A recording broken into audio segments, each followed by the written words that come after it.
जीना किसे कहते हैं, यह उस दिन लेखक को मालूम हुआ कि जीना वाकई में क्या होता है। झेन परंपरा की यह बड़ी देन मिली है जापानियों को।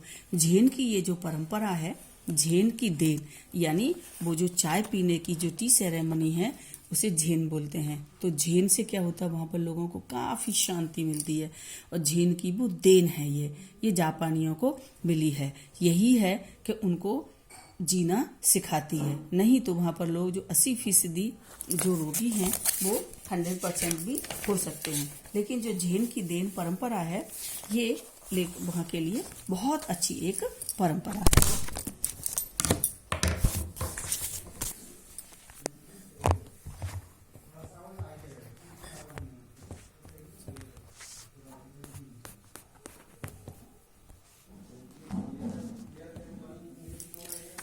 अभी मैं आपको इसमें से कुछ क्वेश्चन आंसर्स कराऊंगी। तो शुद्ध सोना गिन्नी का सोना अलग क्यों है, ठीक है। तो ये शुद्ध सोना एक लिक्विड फॉर्म में होता है जो बिल्कुल प्योरेस्ट होता है और उसको भी गिन्नी का रूप देने के लिए उसमें थोड़ी सी मिलावट करनी पड़ती है, लेकिन फिर भी हम गिन्नी के सोने को शुद्ध सोना ही मानते हैं। तो ये लिक्विड फॉर्म में होता है, पतला होता है, हमारे लिए उपयोगी नहीं होता है। लेकिन जो गिन्नी का सोना है वो शुद्ध सोना होता है। उसको भी आभूषण बनाने के लिए हमें उसमें तांबा मिलाना पड़ता है, वो बहुत ही मुलायम होता है। तो ये क्वेश्चंस हम आपको कराएंगे नहीं क्योंकि ये आएंगे नहीं। प्रैक्टिकल आइडियलिस्ट किसे कहते हैं, पाठ के संदर्भ में शुद्ध आदर्श क्या है, लेखक ने जापानियों के दिमाग में स्पीड का इंजन लगाने की बात क्यों कही है। क्योंकि लेखक ने जापानियों के दिमाग में स्पीड का इंजन लगाने की बात इसलिए कही है क्योंकि जो जापानी लोग हैं वो हर वक्त प्रतिस्पर्धा में लगे रहते हैं। उनका दिमाग बहुत तेज दौड़ता है। उसमें उन्होंने बोला भी है कि उनका दिमाग वो चलते नहीं है, दौड़ते हैं, वो बोलते नहीं है, वो बकते हैं, क्योंकि उनका दिमाग वैसे ही तेज है। ऊपर से उनके अंदर की जो स्पर्धा है वो स्पर्धा उनके दिमाग में एक स्पीडी इंजन का काम करती है। जापान में चाय पीने की विधि को क्या कह रहे थे, चाय पे वो टी सेरेमनी है, चोयोना नाम से इसको भी जापानी लोग इसे चायोना बोलते हैं। जापान में जहाँ चाय पिलाई जाती है उस स्थान की क्या विशेषता है। तो जहाँ चाय पिलाई जाती है वो बहुत ही सुंदर होता है, वहां पर एक नेचुरल लुक दिया जाता है। तख्ते से बने हुए घर होते हैं, केवल 3 लोगों को ही एक बार में प्रवेश दिया जाता है और वहां पर इतनी शांति होती है कि वहां पर सन्नाटे को भी लोग महसूस कर सकते हैं। वहां पर दिमाग को आराम मिलता है।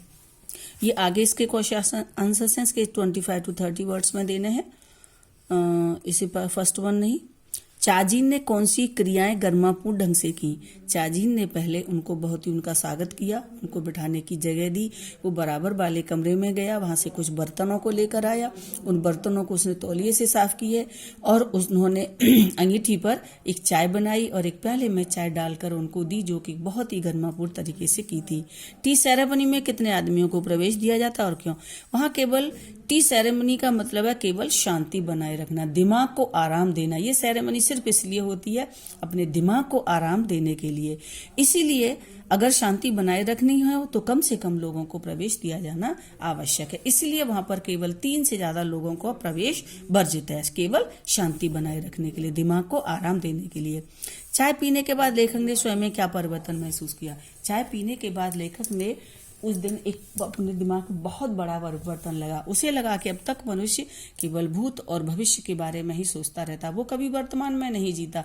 उस दिन लेखक को लगा कि मनुष्य को केवल वर्तमान में जीना चाहिए, क्योंकि वर्तमान यदि हमारा अच्छा है तो हमारा भूत और भविष्य दोनों ही अपने आप में अच्छे हो जाएंगे। क्योंकि भूत और भविष्य तो मिथ्या होते हैं, वो वर्तमान पर डिपेंड होते हैं, वर्तमान पर निर्भर होते हैं।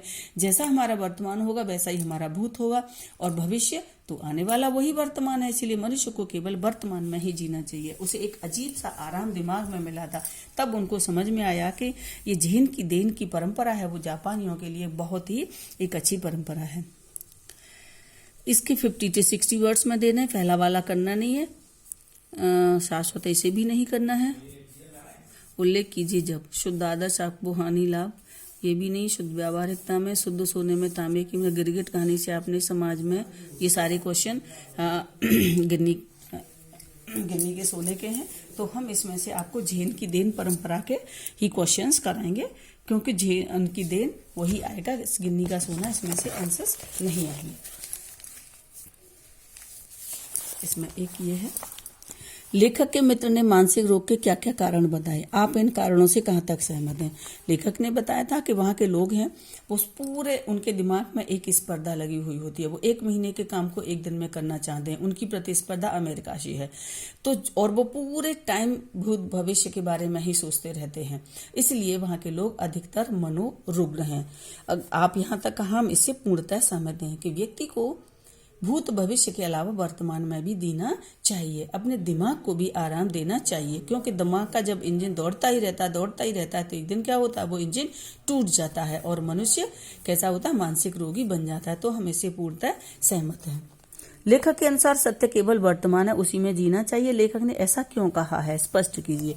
ये बिल्कुल जो मैंने अभी आपको कई बार बता चुकी हूँ, क्योंकि मनुष्य केवल वर्तमान ही सत्य है, कि जो हमारा वर्तमान है यही कल क्या हो जाएगा, हमारा भूत बन जाएगा, भूतकाल बन जाएगा। आज का दिन जब कल अगले आने वाले कल में हमारा ये भूतकाल बन जाएगा, बीता हुआ कल बन जाएगा।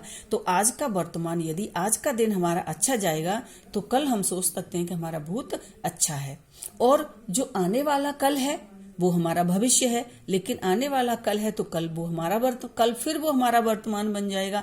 तो मनुष्य को केवल अपने वर्तमान में जीना चाहिए, वर्तमान को अच्छा बनाने की कोशिश करनी चाहिए, क्योंकि जो वर्तमान है वही हमारा भूत है, वही हमारा भविष्य है। वर्तमान पर ही भूत और भविष्य निर्भर करते हैं। तो हमारा वर्तमान जैसा वर्तमान होगा वैसा ही हमारा भूत होगा, वैसे ही हमारा भविष्य होगा। तो इसलिए लेखक कहते हैं कि हम भूत, ये दोनों ही मिथ्या है, भूत भी झूठ है, और क्योंकि वो निकल गया, हम उसमें कोई बदलाव नहीं कर सकते, यदि इसमें कुछ भी हुआ तो ना हम उसे बदल सकते हैं, और भविष्य हमने देखा नहीं है, तो हमें केवल वर्तमान में जीना चाहिए। ठीक है, तो ये क्वेश्चन आंसर मैं ये दे दूंगी, इसको आप अपनी कॉपी में करने हैं। Okay, thank you, have a nice day.